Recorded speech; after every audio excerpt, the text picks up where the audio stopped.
when you audit accounts, so what is the most common structural mistake you see in accounts that are struck? Most of the time, people are not going to zoom out for clarity, and they are looking at, this is my tacos. That's why my tacos I need to be. And my question is, are you profitable on the main product that you're selling? And they're like, I don't know. Auditing an account, I think really important is for the seller or brand owner in this case to understand where they are profitable and where not.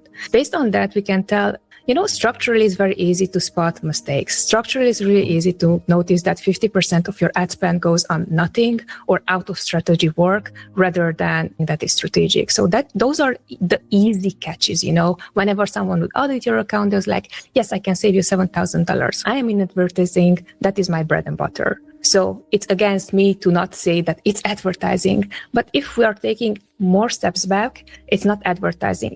Do you know your numbers? Most sellers don't. Do you understand them? Most sellers don't. And then we as Amazon PPC managers / strategists have to point out, hey, you invested for the last month in this product. It was 40% minus profit margin, and you don't want to get additional market share for it. Why? I think that right now, even with account audits and so on, most people should realize not only the immediate fix, yes, I'm bleeding money, should be fixed, but is this person strategic, to take over my account? And if they are charging you $500, $200, $100, probably because they want to get experience, here I started there, right? If they want to get the experience, probably you cannot expect to that caliber of skill set just because you don't have the time accumulated for you to understand that there's also a way to do it better. But those are the first things that I'm seeing right now. Again, summarizing them. Are you profitable on an account level? And then two, what stage your product is in. And then based on that,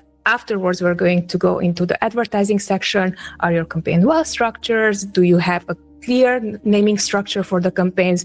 If I'm opening up one campaign, there are 5 placement modifiers when it should be 3. What is going on? So that is more on the technical side of whoever managed the account. I'm looking much more at, can you as a business afford hiring me and then keep me at least for 3 to 6 months so I can grow your business? That is the way how I would look into audits when it comes down to this. That's like something foundational, surface level. Right. Correct.